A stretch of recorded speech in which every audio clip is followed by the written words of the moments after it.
মহান আল্লাহ বলেন, ইয়ামহাকুল্লাহুর রিবা ওয়া ইউরবিস সাদাকাত, সুদ মানুষের টাকাকে সংকুচিত করে, দান মানুষের টাকাকে বেশি করে দেয়। অত্র আয়াত প্রমাণ করে সুদ খেলে মানুষ ভিক্ষুক নিঃস্ব হবে। আজ হোক আর কাল হোক বাঁচার কোনো পথ নেই। কোটি থেকে কোটি টাকা ইনকাম করলেও আপনার চোখের সামনে টাকা হারিয়ে যাবে, অন্যথা আপনার ছেলের সামনে যাবে, নইলে আপনার নাতি পোতার সামনে যাবে। টাকা একদিন হারাবেই। সুদের টাকার শেষ পরিণত হলো ভিক্ষুক সাজা। কিস্তি তুলে যারা বাড়ি বিক্রি করে তারা, দেখেন আপনার বাড়ির পাশে প্রমাণ আছে, আমি তার জাজল্য প্রমাণ। আমার বাসার পাশে একজন মহিলা, একজন লোক কিস্তি উঠাচ্ছিল, বাড়িটা বিক্রি করে দিয়ে চলে গেছে। এ তো আমি বলিনি, আল্লাহ বলছেন ইয়ামহাকুল্লাহু রিবা, আল্লাহ সুদকে সংকুচিত করেন। সংকুচিতকে আল্লাহ আপনাকে ভিক্ষুক বানান। রাসূল সাল্লাল্লাহু আলাইহি সাল্লাম বলছেন ইন্না রিবা ওয়া ইন কাসরা, যদিও সুদে টাকা বেশি দেখা যায়, ওয়া ইন্না আকিলাতুল কাল্লা, তার ফলাফল হলো নিঃস্ব। তার ফলাফল হলো নিঃস্ব। সুদ থেকে ফিরে আসতে হবে যে কোনো মূল্যে। ভুলেও কোনোদিন ব্যাংক থেকে টাকা উঠিয়ে ব্যবসা বাণিজ্য শুরু করবেন না। ব্যাংক থেকে টাকা উঠিয়ে জমি কিনবেন না। ব্যাংকে চাকরি করে ভদ্রলোক, ব্যাংকে লোন নিয়ে বাড়ি বানিয়েছে, তোবা করতে হবে, ভুল হয়েছে, টাকা ফেরত দিতে হবে, ভিক্ষা করে খেতে হবে, সিদ্ধান্ত ভুল হয়েছে। বাড়ি তো 5 তলা, বউ তো খুব খুশি, আপনার জানাজাই হবে না। আল্লাহ রাসূল বলেন, এই শোনো, এই লাশের কোনো লেনদেন আছে নাকি, ঋণ আছে নাকি? জি। তাহলে আমি গেলাম। আল্লাহ রাসূল, আমি তার ঋণের পরিশোধের জিম্মেদারি নিলাম, আমি নিলাম। আচ্ছা আচ্ছা ঠিক আছে। তার মানে যার ঋণ আছে তার জানাজাই নেই। লাশকে সামনে রেখে চেয়ারম্যানের বক্তব্য চলবে না, এই কথা ঠিক। লাশকে সামনে রেখে হুজুরের বক্তব্য চলবে না, এই কথা ঠিক। তবে লাশকে সামনে রেখে হুজুর বলবেন এর কোনো ঋণ আছে কি? ঋণ থাকে যদি শহীদ হয়ে গেলেও ক্ষমা হবে না। ঋণ থাকে যদি কোনো পথ তাকে ক্ষমা করতে পারবে না। তাই তো মুহাম্মদ সাল্লাল্লাহু আলাইহি ওয়াসাল্লাম সালাম ফেরার পূর্বে প্রতিদিন বলতেন, সব সময় বলতেন, আল্লাহুম্মা ইন্নী আউযু বিকা মিন আযাবি জাহান্নাম ওয়া আউযু বিকা মিন আযাবিল কবর। আল্লাহ, আমি তোমার কাছে বাঁচতে চাই কবরের শাস্তি হতে, আমি তোমার কাছে বাঁচতে চাই জাহান্নামের শাস্তি হতে। আউযু বিকা মিন ফিতনাতিল মাসিহ দাজ্জাল, তোমার কাছে আমি বাঁচতে চাই দাজ্জালের ফিতনা হতে। আউযু বিকা মিন ফিতনাতিল মাহি ওয়াল মামাতে, আমি তোমার কাছে বাঁচতে চাই ইহকালের বিপদ, আমি তোমার কাছে বাঁচতে চাই পরকালের বিপদ হতে। ইহকালের বিপদ হতে, পরকালের বিপদ হতে, কবরের ফিতনা হতে, দুনিয়ার ফিতনা হতে। আউযু বিকা মিনাল মাসামি ওয়াল মাগরাম, তোমার কাছে বাঁচতে চাই আমি ঋণ কর্য হতে, তোমার কাছে বাঁচতে চাই আমি বড় পাপ হতে, তোমার কাছে বাঁচতে চাই আমি ঋণ কর্য হতে, তোমার কাছে বাঁচতে চাই আমি বড় পাপ হতে। দিন রাত তিনি ঋণ থেকে বাঁচতে চাইতেন। আল্লাহ আমার জন্য ঋণ না হয়, আল্লাহ আমার জন্য ঋণ না হয়। আপনার মাথায় কিভাবে বুদ্ধি আসলো, গোবর ঢুকলো যে আপনি ব্যাংক থেকে লোন নিয়ে বাড়ি করতে গেলেন, ব্যাংক থেকে লোন নিয়ে ব্যবসা করতে গেলেন? আমি তো তা কোনোদিন আব্দুর রাজ্জাক বিন এই সময় পরামর্শ দিইনি। আমি বলেছি চকলেট দিয়ে ব্যবসা শুরু করতে হবে, তাহলে ঋণ নেওয়া লাগবে না। চকলেটের পরে কি গো? কলা, তারপরে কাপড়, তারপরে আরো কিছু। কলা দিয়ে ব্যবসা শুরু করলে ঋণ নেওয়া লাগবে? চকলেট দিয়ে? তা আপনি কোটি টাকা দিয়ে হিরোইন কিনলেন কেন কলকাতায়, আর ঢাকায় বিক্রি করলেন? এ ব্যবসা চলবে না। সম্মানিত দিনী ভাই বোন, আল্লাহ তাআলা বলেন চিরদিনের জন্য সুদের চূড়ান্ত সিদ্ধান্ত, সুদের ব্যাপার আল্লাহর পক্ষ থেকে চূড়ান্ত ফয়সালা। যারা সুদ খাবে তাদের অর্থ কমে যাবে। রাসূল সাল্লাল্লাহু আলাইহি সাল্লাম বলেছেন, সুদ দেখতে বেশি লাগে বটে, সুদের পরিণাম হলো নিঃস্ব ভিক্ষুক হওয়া। মহান আল্লাহ বলেন, আল্লাহুল বায়আ ওয়া হারামার রিবা, আল্লাহ তাআলা ক্রয় বিক্রয়কে বৈধ করেন, সুদকে হারাম ঘোষণা করেন। জাবের রাদিয়াল্লাহু তাআলা আনহু বলেন, লানা রাসূলুল্লাহ সাল্লাল্লাহু আলাইহি ওয়াসাল্লাম আকালা রিবা। পৃথিবীর মানুষ শুনে রাখো, আল্লাহর নবী অভিশাপ করেন যারা সুদ খায় তাদের উপরে অভিশাপ, যারা সুদ দেয় তাদের উপরে অভিশাপ, যারা সুদের অঙ্ক কষে তাদের উপরে অভিশাপ, যারা সুদের উপরে সাক্ষী থাকে তাদের উপরে অভিশাপ। অকালাহুম সাওয়া, তিনি বলেন সবাই সমান। বলেও কোনোদিন আপনি মনে করবেন না ইসলামী ব্যাংকে চাকরি করা যায়। এদেশে কোনো ইসলামী ব্যাংক হিসাবে রাসূলের পদ্ধতিতে কোনো ব্যাংকিং ব্যবস্থা নেই। সবারই সম্পর্ক আছে বাংলাদেশ ব্যাংকের সাথে।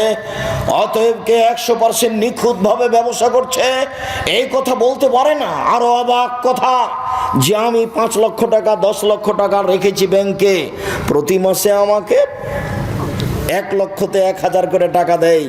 ব্যবসা কি এত নিরাপদে হয়? ব্যবসা মানে হলো আমি সাপাহার বাজারে তরি তরকারি কিনলাম, ট্রাক ভর্তি করে নিয়ে গেলাম রাজশাহীতে বিক্রি করব বলে, রাস্তায় গাড়িটা অ্যাক্সিডেন্ট হলো, সবজি নষ্ট হয়ে গেল, তার নাম ব্যবসা। কিনেছিলাম 10,000-এ হলো 10,500, তার নাম ব্যবসা। কিনেছিলাম 20,000-এ হয়ে গেল 15,000, তার নাম ব্যবসা।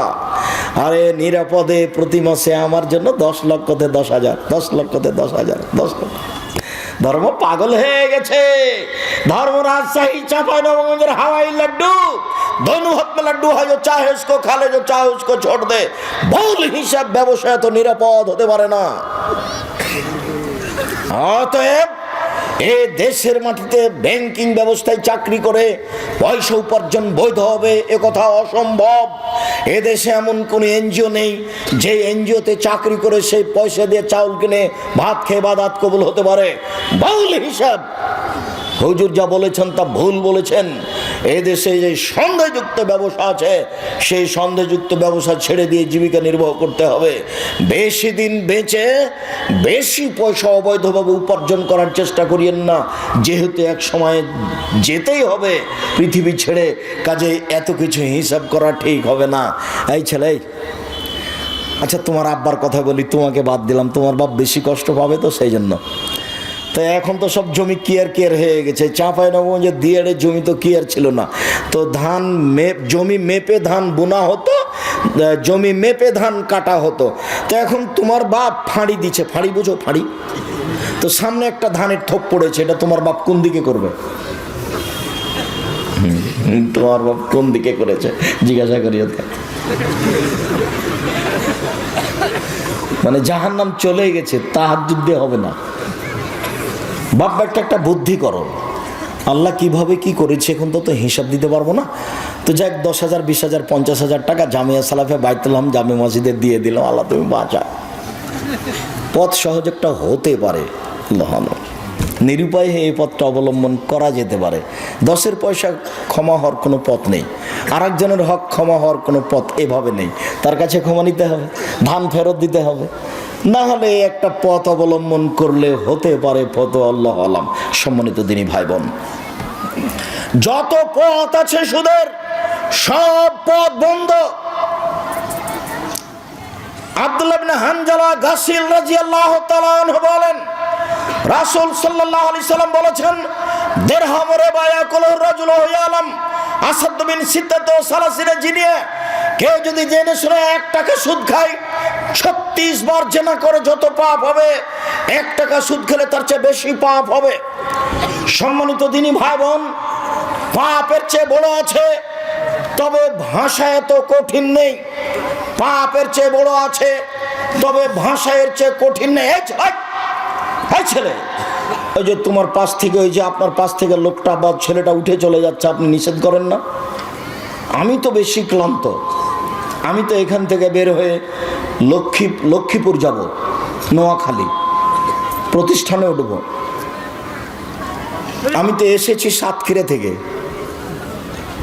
সাতক্ষীরা থেকে এসে প্রতিষ্ঠানে থেকেছি, কাজ করেছি, তারপরে জোহরের পরে ফতুয়া বোর্ডে বসেছি।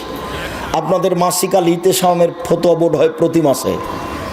আপনাদের একটা অতীব গুরুত্বপূর্ণ পত্রিকা আছে মাসিক আল ইতেসাম পত্রিকা। সম্মানিত দিনী ভাই বোন, সব কিছু হারিয়ে গেলে মাসিক আল ইতেসাম পত্রিকা হারায় না যেন। আমার জীবনে বড় স্বাদ, আমি এদেশের মাটিতে উন্নত মানের প্রতিষ্ঠান গড়বই গড়ব। সেটাই জামিয়া সালাফিয়া ডাঙ্গিপাড়া পবা রাজশাহী, সেটাই জামিয়া সালাফিয়া রূপগঞ্জ নারায়ণগঞ্জ ঢাকা, সেটাই জামিয়া সালাফিয়া 6 মাইল বাবুগঞ্জ বরিশাল, সেটাই জামিয়া সালাফিয়া তেঘরা বিরল দিনাজপুর, আরও অন্যান্য ডিস্ট্রিক্টে ভাবছি। আমার মনে বড় স্বাদ, আমি এদেশের মাটিতে উন্নত মানের প্রতিষ্ঠান গড়বই গড়ব ইনশাআল্লাহ।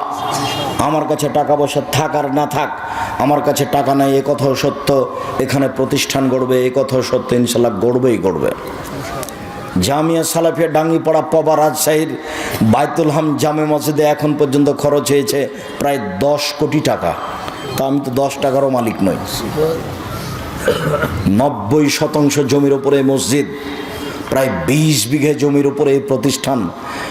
1700 ছাত্র এখন বোর্ডিংয়ে খায়, 800 মেয়ে এখন বোর্ডিংয়ে খায় রাজশাহীতে। 2 প্রতিষ্ঠান মিলে 3500 ছেলে মেয়ে পড়াশোনা করে, সব ভিন্ন ভিন্ন স্থানে থাকে। এখন প্রায় 20 লক্ষ টাকা মাসে বেতন লাগছে জানুয়ারি থেকে। তো 20 লক্ষ। সম্মানিত দিনী ভাই বোন, এই প্রতিষ্ঠানের মুখপাত্র পত্রিকা হচ্ছে মাসিক আল ইতেসাম পত্রিকা, যার কারণে এই পত্রিকার সাথে আপনার সম্পর্ক থাকতে হবে। কাজে আপনি আমাকে ক্লান্তি দেখায়েন না। ফটোবাট শেষ করে 7:30 8টার সময় আমি গাড়িতে উঠেছি, গাড়িতে উঠে আপনার এখানে এসেছি।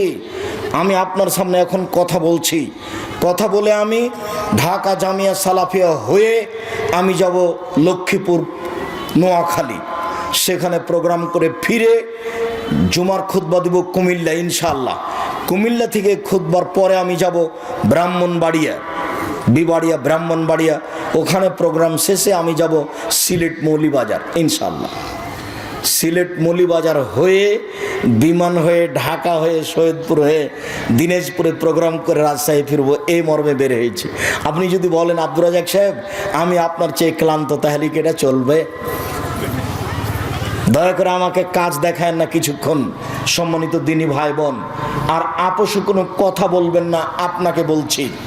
আর এরপরে আপনি আপনার স্ত্রীকে বলে দিন যেন চিল্লাচিল্লি না করে, ঢং যেন না দেখায়, একবার মুখ বন্ধ করে ছেলেকে কোলে নিবে, মুখ বন্ধ করে, মুখ খুলে যেন কিছু না বলে। আর ছেলেরা তোমরা খুব সোচ্চার হও। জেনা সবচেয়ে মহাপাপ, জেনা ঘৃণিত পাপ। যেগুলো বড় বড় পাপ রয়েছে তার সবচেয়ে ঘৃণিত পাপ হলো জেনা। জেনার পাপের ভাষা এত কঠিন নয়। সবচেয়ে ঘৃণিত পাপ হলো চুরি। চুরির পাপের ভাষা এত কঠিন নয়। ঘৃণিত পাপ হলো মিথ্যা সাক্ষী। নওগাঁ জেলে 20 বছর থেকে একটা লোক আছে, নিজেই জানে না আমি কেন জেলে। ও হলো 1 নম্বর আসামি। যেদিন মারামারি হয় সেদিন ও ছিল রংপুরে, আর সাক্ষীদাতা বলছে আমি নিজ চোখে মারতে দেখেছি, অথচ যাকে মারতে দেখেছি বলছে সেদিন ওই গ্রামেই ছিল না। তাহলে কেমন সাক্ষী দিলে? এর না মিথ্যা সাক্ষী। মিথ্যা সাক্ষী দিবে যে সেই জাহান্নামে যাবে। তবে ভাষা এত কঠিন নয়। পাপের জগতে সবচেয়ে বড় পাপ হলো শিরক, তবে ভাষায় এত কঠিন নয়। পাপের জগতে দ্বিতীয় মহাপাপ হলো বাপ মায়ের অবাধ্য চলা, তবে ভাষা এত কঠিন নয়। অবাক ভাষা, অবাক হতে হয়। রাসূল সাল্লাল্লাহু আলাইহি ওয়াসাল্লাম বলছেন, কে যদি জেনে শুনে 1 টাকা সুদ খায়, 36 বার জেনা করে যত পাপ হবে, 1 টাকা সুদ খেলে তার চেয়ে বেশি পাপ হবে, তার নাম সুদ। রাসূল সাল্লাল্লাহু আলাইহি সাল্লাম বলেন, আর রিবা সাবুনা জুজান আয়েশা রাহান করজুল উম্মাহু, সুদের পাপের 17টি ভাগ রয়েছে। তার ছোট ভাগ হলো মার সাথে জেনা করলে যেমন পাপ হয়। ইন্না লিল্লাহি ওয়া ইন্না ইলাইহি রাজিউন। সুদের পাপ ছোট থেকে বড়, বড় থেকে ছোট। তার সবচেয়ে ছোট ভাগ হলো মার সাথে জেনা করলে যেমন পাপ হয়, বলেন তো কেমন ভাষা? এরকম ভাষা অন্য কোনো পাপের সাথে জড়িত নয়। এই হচ্ছে সুদের পাপ। আপনি আমার দিকে চেয়ে থাকবেন এক খেলে। আমি একটা লম্বা হাদিস অনুবাদ করছি, আর কোনো ছেলে যেন আপনার পাশ থেকে না উঠে, কোনো মহিলা যেন আপোষে কথা না বলে। অল্পক্ষণে আমি কিছু অংশ অনুবাদ করে কিছু অংশ বলে শেষ করব। শুধু অনুবাদ করলে ঘন্টা যাবত লেগে যাবে। আমি এই সুদের অংশ দেখানোর জন্য একটা হাদিস অনুবাদ করছি, আপনি এক খেলে আমার দিকে চেয়ে থাকবেন। শামর ইবনে জুনদুব রাদিয়াল্লাহু তাআলা আনহু বলেন, রাসূল সাল্লাল্লাহু আলাইহি সাল্লাম ফজরের সালাত আদায় করে আমাদের মুখামুখি হয়ে জিজ্ঞাসা করতেন, হালরা মিনকুম আল-লাইলাতা রুয়াত, সঙ্গী সাথে তোমরা কেউ স্বপ্নে কিছু দেখেছো? ফাইন রাহাদুন কাসাহা, কেউ যদি কোনো কিছু স্বপ্নে দেখতো তাহলে আল্লাহ রসুলের সামনে বলে দিত। আল্লাহ রসুল তখন তার তাবির করে দিতেন, তোমার স্বপ্নের ফল হলো এই, তোমার স্বপ্নের ফল হলো এই, তোমার স্বপ্নের ফল হলো এই। একদা ফজরের সালাতের পরে আল্লাহ নবী আমাদেরকে বলছেন, তোমরা কি গত রাত্রে কোনো স্বপ্নে কিছু দেখেছো? কুল্লান লা, আমরা বললাম জি না, আমরা স্বপ্নে কিছু দেখিনি। তখন আল্লাহ রসুল নিজে বলছেন, শোনো, ইন্নী রাআইতুল লাইলাতা রাজুলাইনি, আমি গত রাত্রে দুইটা লোককে স্বপ্নে দেখলাম। ফাতায়ানি, তারা দুইজন আমার কাছে আসলো। ফা খাজা বেয়াদাইয়া, তারা আমার দুই হাতকে ধরলো, ধরে বাইতুল মুকাদ্দাসের দিকে টেনে নিয়ে যেতে লাগলো। তারা আমার দুই হাত ধরে টেনে নিয়ে যাচ্ছে। যেতে যেতে আমি একটা লোকের পাশে চলে আসলাম। দেখি লোকটা বসে আছে, আর তার পাশে একটা লোক দাঁড়িয়ে আছে। তার হাতে আছে একটা লোহার লাঠি, বাঁকা লাঠি, ফেদ খোলে পিসিদকে, বাঁকা লোহা লাঠি। তার লোহার লাঠি তার মুখের ডান দিকে ঢুকিয়ে দিচ্ছে, ঢুকিয়ে চিরে ফেড়ে পিছন দিকে নিয়ে যাচ্ছে। আবার লাঠিটা বের করে মুখের বাম দিকে লাগিয়ে দিচ্ছে, বাম দিককে চিরে ফেলে পিছন দিকে নিয়ে যাচ্ছে। আবার লাঠিটা বের করে ডান দিকে লাগাচ্ছে। লাঠিটা আনতে না আনতে দেখে ডান দিক ঠিক হয়ে গেছে, আবার চিরে ফেলছে, আবার বাম দিকে লাগাচ্ছে। বারবার এই দৃশ্য। আমি বললাম, মা হাজা, এ কি দৃশ্য? কালা, তারা দুজন বললেন, ইনতালেক, চলতে থাকেন। ফান তালাক না, আমি কিছু না বলে আমরা চলতে থাকলাম। চলতে চলতে চলে আসলাম, দেখি একটা লোক চিত হয়ে শুয়ে আছে, শুয়ে আছে, আর একটা লোক পাশে দাঁড়িয়ে আছে, তার হাতে একটা পাথর আছে। ইয়াসদাকু বিরাসাহু, এই পাথর দিয়ে মারছে তার মাথার উপরে। মাথায় লেগে মাথা একবারে ভেঙে চৌচির হয়ে যাচ্ছে, পাথরটা ছিটকে চলে যাচ্ছে। লোকটি পাথরটা আনতে যাচ্ছে, এইখানে আসতে না আসতে দেখে মাথাটা ঠিক হয়ে গেছে। ফাদার আসহ কামাকানা, মাথা যেমন ছিল তেমন হয়ে গেছে। যতবারে মারে দাদা দাহাল হাজারো, পাথরটা ছিটকে চলে যায়। ফান্তালাকে এলাই হেলিয়া খোঁজাহু, ও আবার পাথর আনতে চাই, দেখে মাথা ঠিক হয়ে গেছে। দৃশ্য দেখে আমি বললাম, মা হাজা, একই দৃশ্য। কালা, তারা দুজন বলেন, ইনতালেক, চলতে থাকেন। ফান্তালাক না, কিছু না বলে চলতে থাকলাম। চলতে চলতে ফা আতাই না আল্লাহ নাকবিল মিসরি তান্নুরে, একটা গর্তের পাশে চলে আসলাম। দেখি গর্তটা চুলার মতো, তন্দুরি রুটি সিদ্ধ করার জন্য যে চুলা থাকে সেই চুলা। ফা আলা হুসাইকুন অসফলও আসে, তার উপর হচ্ছে সংকীর্ণ, ভিতর হচ্ছে প্রশস্ত। উপর হচ্ছে সংকীর্ণ, ভিতর হচ্ছে প্রশস্ত। তাতাওয়াক্কাদু ফিহিন নার, তার ভিতরে আগুন ধাঁধা ধাঁধা ধাঁধা করে জ্বলছে। ফাইজা ইরতাফাত ইরতাফাউ, যখন আগুন জোরে জ্বলে উঠছে তখন ভিতরে যা আছে সব উপরে চলে যাচ্ছে, মনে হচ্ছে বের হয়ে পড়ে যাবে। ফাইজা খামেদাত রাজাউ ফিহা, আগুন যখন একটু কমে যাচ্ছে সব নিচের দিকে চলে যাচ্ছে। ফিহারে জ্বলন নেশন, ওরা দেখি সেখানে নারী পুরুষ উলঙ্গ অবস্থায় জমা ধরে আছে। আর যখন আগুন জোরে জ্বলে উঠছে, নারী পুরুষ একসাথে হয়ে উলঙ্গ অবস্থায় দাদা দাদা দাদা করে উপরে চলে যাচ্ছে। আবার যখন আগুন কমে যাচ্ছে আবার নিচের দিকে চলে যাচ্ছে। আমি বললাম, মা আচ্ছা, একই দৃশ্য, ছি ছি ছি ছি ছি ছি, জীবনের একই কথা। আরে একই কথা, পুরুষ নারী কেন উলঙ্গ হয়ে একসাথে জমা ধরে আছে, তারা কেন আগুনে এভাবে জ্বলছে, ঘটনা কি? তখন তারা দুইজন বললেন, ইনতালেক, চলতে থাকেন। ফান্তালাক না, কিছু না বলে চলতে থাকলাম। চলতে চলতে দেখি একটা রক্তের নদী, নদীতে পানি নেই, শুধু রক্ত রক্ত। দেখি রক্তের নদীর পাশে একটা লোক রয়েছে আর ভিতরে একটা লোক আছে। কুল্লামা আরাদা আয়াখরা যারা বারা জল ফিফিয়ে, যতবার লোকটা রক্তের নদী থেকে উঠার চেষ্টা করছে ততবার তার মুখের উপরে পাথর মেরে তাকে রক্তের নদীর ভিতরে করে দিচ্ছে। দৃশ্য দেখে আমি বললাম, মা হাজা জিবরাইল, একই দৃশ্য, ব্যাপারটা কারণটা কি? লোকটাকে এইভাবে মেরে রক্তের নদীর মাঝামাঝিতে করা হচ্ছে কেন? নদীতে কেন পানি নাই, শুধু রক্ত আর রক্ত? ঘটনা কি? তারা দুইজন বললেন ইনতালেক, চলতে থাকেন। ফান্তালাক না, কিছু না বলে চলতে থাকলাম। ফা আতাইনা আলা রাউজাতিন খাজরা, চলে আসলাম একটা সবুজ বাগানে, বিশাল বাগান, ঝকঝকে টকটকে আছে সবুজ বাগান। ফিহা সাজারাতুন নাজিমা, দেখি তাতে একটা বিশাল বড় গাছ। অফি আসলি সাজারে সাইখন, দেখি গাছের পাশে একটা বৃদ্ধ মানুষ বসে আছেন। অমামু আলাউদ্দিন নাসের, দেখি বৃদ্ধ মানুষের সামনে কতগুলি বাচ্চা ছেলে ছোটাছুটি দৌড়াদৌড়ি করছে। রাজুলুন কারিবুন মিনে সাজারে, গাছ থেকে একটা দূরে একটা লোক ইউকুদুন নারা, দেখি লোহার লাঠি নিয়ে আগুনকে উত্তেজিত করছে। ফাসায়দা বিয়া সাজারা, তারা দুজন আমাকে গাছের উপর দিকে নিয়ে চলে গেল। ওয়াদখানের দাঁড়ান নিয়ে একটা ঘরে ঢুকিয়ে দিল।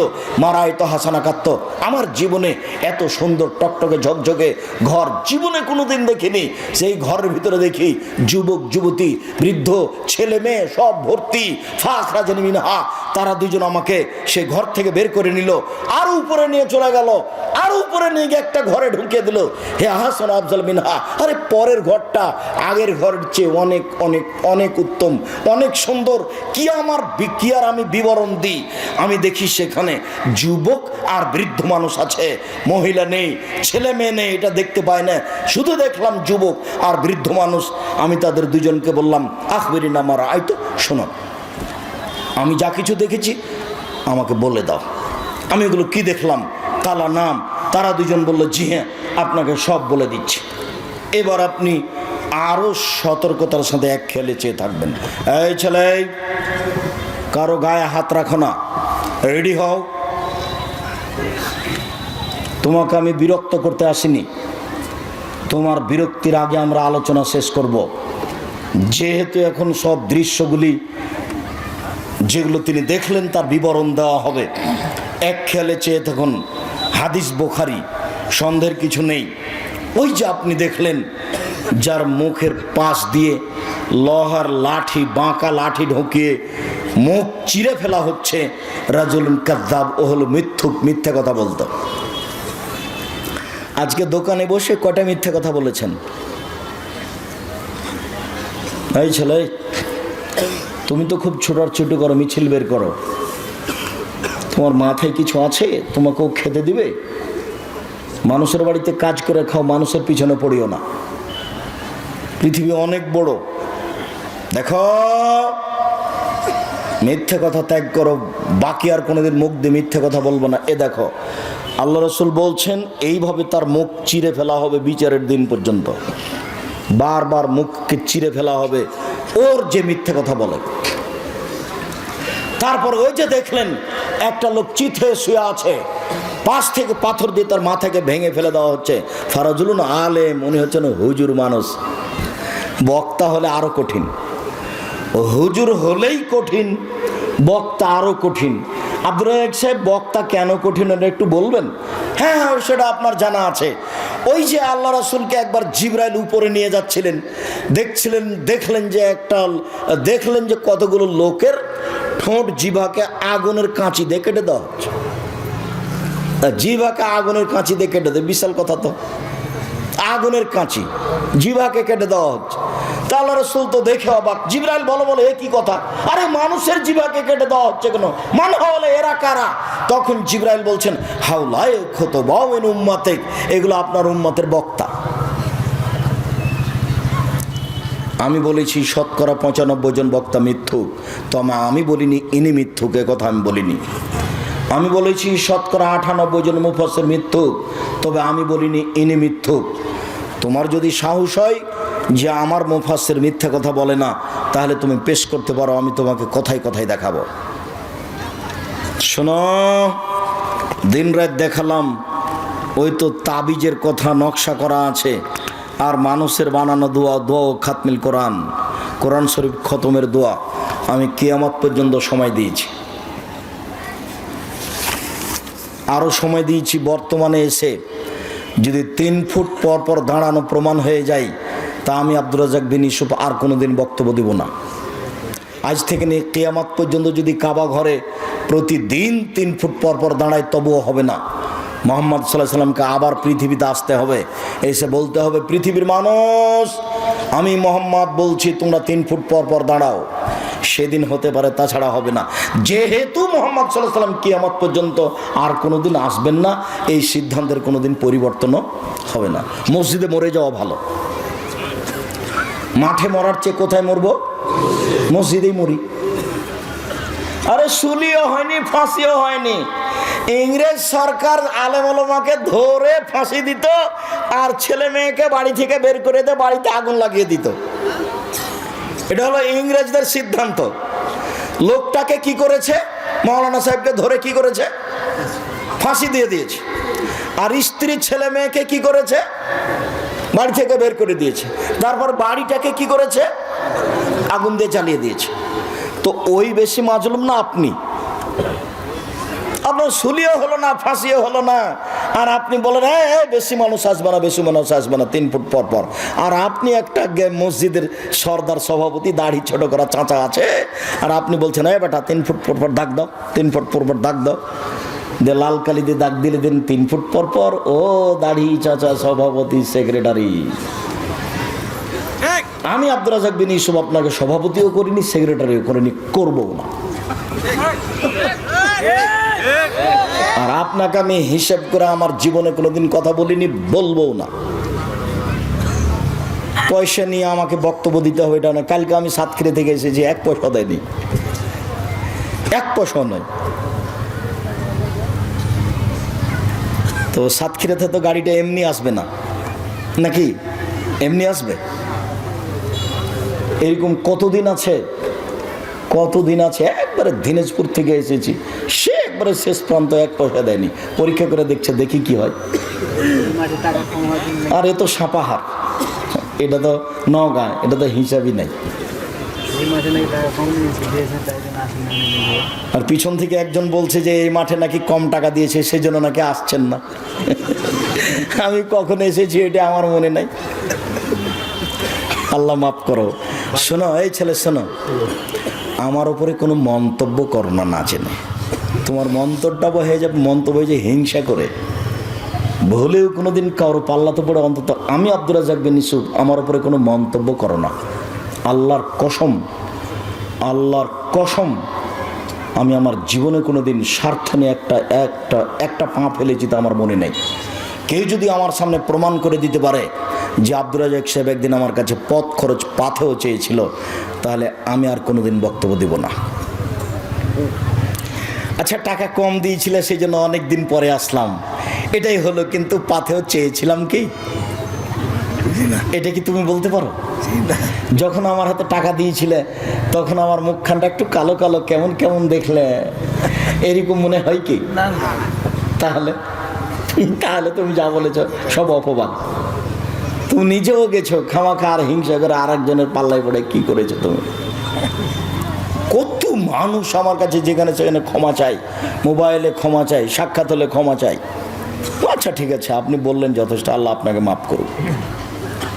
সম্মানিত দিনী ভাই বোন, ওই যে আপনি দেখলেন রাসূল সাল্লাল্লাহু আলাইহি সাল্লামকে বলছেন জিবরাইল, ওই যে আপনি দেখলেন মাথা ভেঙে ফেলা হচ্ছে, ও হচ্ছে মাওলানা মানুষ, জানা অনুপাতে আমল করেনি, যার কারণে শাস্তি হচ্ছে। অনেক কথা আলেমের ব্যাপারে আছে, তা আমি এখানে বলছি না, তবে উপদেশ বইয়ে পড়তে হবে, উপদেশ বই রাখা জরুরি। কে বড় ক্ষতিগ্রস্ত, কে বড় লাভবান রাখা জরুরি। রিজিক রাখতে আপনি বাধ্য, অন্তত রিজিক বইটি 10 বার পড়বেন। আব্দুল্লাহ লিখা মিন্নাতুল বারি নিজের ছেলের লিখা মনে করবেন, বুখারীর ব্যতিক্রম ব্যাখ্যা মিন্নাতুল বারি মনে করবেন আমার নিজের ছেলে রেখেছে, আমি একটু লিখেছে, একটু বইটা পড়ে দেখি, আমার আদরের ছেলে লিখেছে, বইটা একটু পড়ে দেখি। এইভাবে আপনি একটু ভালোবাসা দেখিয়ে পড়বেন, অনেক উপকার হবে, আশা রাখি ইনশাআল্লাহ। সম্মানিত দিনী ভাই বোন, আমি বলছিলাম রাসূল সাল্লাল্লাহু আলাইহি সাল্লামকে তারা বললেন, ওই যে আপনি দেখলেন একটা গর্তে আগুন জ্বলছে, ধাঁধা ধাঁধা করে জ্বলছে, আর তারা উলঙ্গ অবস্থায় পুরুষ নারী জমা ধরে আছে। আগুন যখন জোরে জ্বলছে উপরে চলে যাচ্ছে, আবার যখন আগুন কম হচ্ছে তখন নিচে চলে যাচ্ছে। অমজনাতা জাওয়ানি, ওরা হচ্ছে ব্যভিচার, ব্যভিচারণী। যারা জেনা করেছে জীবনে তারাকে উলঙ্গ অবস্থায় জমা করে দেওয়া হয়েছে, জমা করে দিয়ে আগুনের ভিতরে ফেলে দেওয়া হয়েছে। জ্বলছে, জ্বলতে জ্বলতে আগুন জ্বরে উঠলে উপরে যাচ্ছে, আবার নিচে চলে আসছে। রাসূল সাল্লাল্লাহু আলাইহি ওয়াসাল্লাম অন্য এক বর্ণনায় বলেছেন যে আমাকে জিবরাইল এবং মিকাইল নিয়ে গেল, দেখি হঠাৎ করে অনেক মানুষ আসাদ্দ ইন্তেফাখান ফুলে ফেপে বিশাল বিশাল আকৃতি হয়ে আছে, 30-40 হাত উঁচু উঁচু লাশ পড়ে আছে। এত গন্ধ, মনে হচ্ছে গ্রামের টয়লেট, মনে হচ্ছে গণশৌচাগার, মনে হচ্ছে গ্রামের টয়লেট, মনে হচ্ছে গণশৌচাগার, গন্ধে টিকা যায় না। আমি বললাম জিবরাইল মান হাউলা, এরা কারা জিবরাইল? তখন জিবরাইল বললেন অহমদ জোনাতা জাওয়ানি, এরা হলো ব্যভিচারনী। একটা হাসান হাদিস, অনেকে বলতে চেয়েছেন হাসান ও নয় জয়ীব, হাসান হাদিস। রাসূল সাল্লাল্লাহু আলাইহি ওয়াসাল্লাম বলেছেন যেসব মহিলারা জেনায় লিপ্ত হবে ওদের লজ্জা স্থানের গন্ধে জাহান্নামীরা জাহান্নামে থাকতে পারবে না। যেসব মহিলারা জেনায় লিপ্ত হবে ওদের লজ্জা স্থানের গন্ধে জাহান্নামীরা জাহান্নামে টিকতে পারবে না। জিবরাইল একই কথা, আর এত ফুলে ফেপে কে তারা, এত কেনা মোটা মোটা? জিবরাইল বললেন ওরা হলো ব্যভিচারনী। এই যে দেখছেন উলঙ্গ অবস্থায় জমা হয়ে জ্বলছে, এরা হলো ব্যভিচারনী। তারপরে আপনি দেখলেন একটা লোক রক্তের নদীতে পড়ে আছে, যতবার উঠতে চেষ্টা করছে ততবার পাশ থেকে পাথর মেরে তাকে রক্তের মাঝামাঝিতে করে দেওয়া হচ্ছে। ওহ আকেলু রেবা, ও হচ্ছে সুদখোর। লম্বা হাদিস অনুবাদ করে আসছি এই বাক্যটার কারণে। কেউ যদি 1 টাকা সুদ খায়, 36 বার জেনা করলে যত পাপ হবে, 1 টাকা সুদ খেলে তার চেয়ে বেশি পাপ হবে। 2, সুদের পাপের 17টি ভাগ রয়েছে। ছোট ভাগ হলো মার সাথে জেনা করলে যেমন পাপ হয়। দেখেন তো ভাষাটা কেমন, মানুষ মার সাথে জেনা করবে, মার সাথে জেনা করলে যেমন পাপ হয়। 3, কেউ যদি সুদ খায় তাহলে তাকে রক্তের নদীতে ফেলে দিয়ে তাকে পাথর দিয়ে তার মুখকে ভেঙে চৌচির করা হবে যতদিন পর্যন্ত বিচার না হচ্ছে।